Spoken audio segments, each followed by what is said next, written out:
హైదరాబాద్ చిక్కడపల్లి బాగ్లింగంపల్లిలో విశ్వకర్మ భగవాన్ యజ్ఞ మహోత్సవం జరిపారు. ఎమ్మెల్యే ముఠా గోపాల్ తో పాటు పలువురు పాల్గొన్నారు.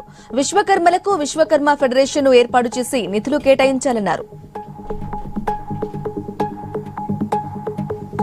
అమెరికాలోని వర్జీనియాలో 2 రోజుల పాటు గ్లోబల్ మున్నూరు కాపు అసోసియేషన్ మహాసభలు ఘనంగా జరిగాయి.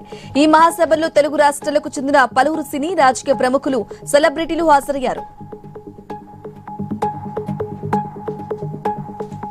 సిరిసిల్లలో ప్రజాపాలన దినోత్సవం ఘనంగా నిర్వహించారు. కార్యక్రమానికి ముఖ్య అతిథిగా ప్రభుత్వ విప్ ఆది శ్రీనివాస్, కలెక్టర్ సందీప్ కుమార్లతో పాటు పలువురు హాజరయ్యారు. తెలంగాణ ప్రజాపాలన వేడుకలను జిల్లా వ్యాప్తంగా ఘనంగా నిర్వహించుకుంటున్నామని తెలిపారు. ప్రకాశం జిల్లా టంగుటూరు మండలం జయవరంలో ప్రధానమంత్రి నరేంద్ర మోదీ 75వ పుట్టినరోజు వేడుకలు నిర్వహించారు. ఎంపీహెచ్ఎస్ అంగన్వాడీ కేంద్రాల్లో విద్యార్థులకు పుస్తకాలు పంపిణీ చేశారు.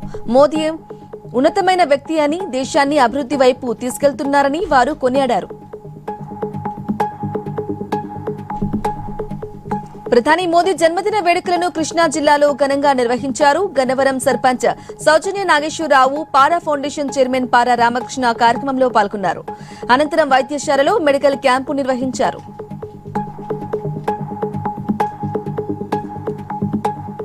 తణుకులో ప్రధాని మోదీ 75వ జన్మదినానికి కేక్ కట్ చేసి ఘనంగా వేడుకలు నిర్వహించారు. ఎమ్మెల్యే అరిమిలితో పాటు పలువురు పాల్గొని స్వచ్ఛ భారత్ పార్కును శుభ్రం చేశారు. దేశ దశ మార్చిన వ్యక్తి నరేంద్ర మోదీ అని కొనియాడారు.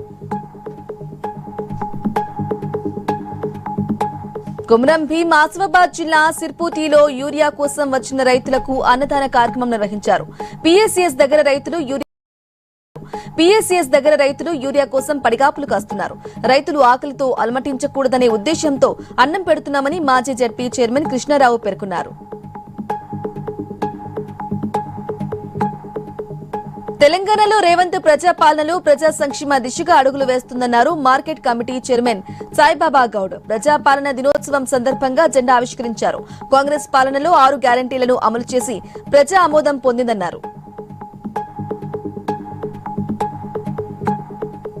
స్వేచ్ఛ, స్వాతంత్ర్యం మన సొంతం కావడానికి ఎంతో మంది త్యాగాలు చేశారని, ఆనాటి త్యాగాల ఫలితమే నేటి తెలంగాణ అని మంత్రి వాకిటి శ్రీహరి అన్నారు. నారాయణపేట కలెక్టర్ కార్యాలయంలో ప్రజాపాలన దినోత్సవ వేడుకల సందర్భంగా జాతీయ పతాకాన్ని ఆవిష్కరించారు.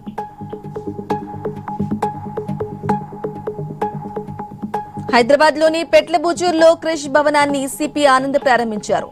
మహిళా ఉద్యోగినులు విధి నిర్వహణలో ఒత్తిడి లేకుండా ఉండేందుకు ఈ శిశు సంరక్షణ కేంద్రం ఏర్పాటు చేసినట్లు చెప్పారు. డిపార్ట్మెంట్లోని మహిళా ఉద్యోగినులపై ఒత్తిడి తగ్గుతుందని తెలిపారు.